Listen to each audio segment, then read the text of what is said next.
Assalamualaikum warahmatullahi wabarakatuh. A'udzubillahi minasyaitonirrajim. Bismillahirrahmanirrahim. Anak-anakku yang ibu sayangi dan ibu cintai, puji syukur kehadirat Allah Subhanahu wa taala. Alhamdulillah kita bisa bertemu lagi itu dalam pembelajaran pendidikan agama Islam kelas 6 dengan materi zakat. Sebelum pembelajaran hari ini kita mulai, marilah kita buka dengan baca basmalah bersama-sama. Bismillahirrahmanirrahim. Dalam pembahasan bab zakat antara lain 1. Pengertian zakat, 2. Ayat Al-Quran tentang perintah zakat, yang ketiga macam-macam zakat, yang keempat zakat fitrah, yang kelima zakat harta atau zakat mal, yang keenam yang berhak menerima zakat, yang ketujuh adalah hikmah zakat. Baiklah anak-anakku semuanya, mari kita bersama-sama kita pelajari satu-satu yang pengertian zakat. Kata zakat, zakatun dari segi bahasa bermakna kesucian, tumbuh berhak dan berkah dan pujian. Zakat secara istilah syariat Islam adalah sebagian harta benda yang wajib diberikan oleh orang tertentu kepada orang tertentu dengan kadar dan syarat tertentu dan termasuk rukun Islam. Melanjutkan yang kedua, yaitu ayat Al-Quran tentang perintah zakat, yaitu Quran surat Al-Baqarah surat yang kedua ayat 43. A'udzubillahi minasyaitonirrajim. Bismillahirrahmanirrahim. Wa aqimus sholata wa atuz zakata warka'u ma'ar raki'in. Artinya, dan dirikanlah sholat, tunaikanlah zakat, dan rukuklah beserta orang-orang yang rukuk. Macam-macam zakat. Zakat dibagi menjadi dua. Yang pertama zakat nafs atau zakat fitrah. Yang kedua zakat harta kekayaan atau disebut juga dengan zakat mal. Zakat fitrah. Zakat fitrah atau zakat nafs yaitu zakat pensucian diri. Zakat yang berkaitan dengan pribadi yang dikeluarkan setiap tahun sebelum sholat Idul Fitri. Apa itu syarat wajib zakat fitrah? Yang pertama, orang Islam. Yang kedua, orang yang masih hidup hingga terbenamnya matahari pada penghabisan bulan Ramadan. Yang ketiga, ada kelebihan harta atau makanan untuk dirinya dan keluarganya. Yang berikutnya, kapan waktu membayar zakat fitrah?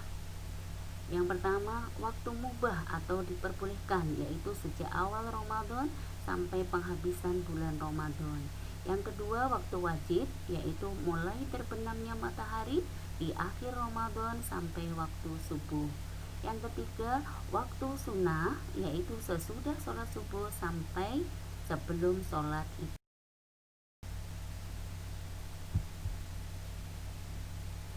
Ukuran zakat fitrah. Barang yang digunakan untuk membayar zakat fitrah adalah makanan pokok menurut tiap-tiap daerah, misalnya beras, sagu, gandum, atau kurma. Untuk setiap jiwa atau orang, ukuran atau kadar zakatnya adalah sebesar 3,1 liter atau 2,5 kg beras. Jadi, jika dihargai dengan uang, maka jika harga beras per kilogramnya Rp10.000, maka zakat setiap orang adalah Rp25.000. Nah, sekarang kita pelajari materi berikutnya. Apa tujuan zakat fitrah itu? Yang pertama, membersihkan diri, mensucikan jiwa dari berbagai dosa yang selama ini telah dilakukan. Yang kedua, memberi makan kepada fakir miskin dan orang yang berhak menerimanya, terutama pada saat Idul Fitri, ikut merasakan kebahagiaan. Baiklah anak-anakku semuanya, sekarang kita lanjutkan materi berikutnya. Siapa golongan yang berhak menerima zakat fitrah? Ada 8 golongan yang berhak menerima zakat fitrah. Yang pertama adalah fakir. Siapa itu fakir? Orang yang tidak mempunyai harta atau hasil usaha atau pekerjaan untuk memenuhi kebutuhan pokoknya dan tanggungannya. Yang kedua miskin. Siapa itu yang dimaksud miskin? yaitu orang yang mempunyai harta dan hasil usaha tetapi masih tidak mencukupi untuk memenuhi kebutuhannya. Yang berikutnya fisabilillah, yaitu orang yang berjuang di jalan Allah seperti berperang, berdakwah, dan menerapkan hukum Islam. Yang berikutnya mu'alaf, yaitu kelompok orang yang dianggap masih lemah imannya karena baru masuk Islam. Yang berikutnya lagi gharim. Siapa itu gharim? Gharim adalah orang-orang yang memiliki hutang, menanggung hutang dan tidak sanggup membayarnya. Jadi hutangnya itu untuk kemajuan Islam atau dakwah memperjuangkan agama Islam ya. Yang berikutnya adalah ibnu sabil, yaitu orang yang terputus bekalnya atau kehabisan bekalnya dalam perjalanan atau musafir, dan para pelajar perantauan. Yang berikutnya lagi yaitu amil zakat. Siapa itu amil zakat? Panitia penerima dan pengelola dari zakat. Yang terakhir adalah rikob, yaitu hamba sahaya atau budak.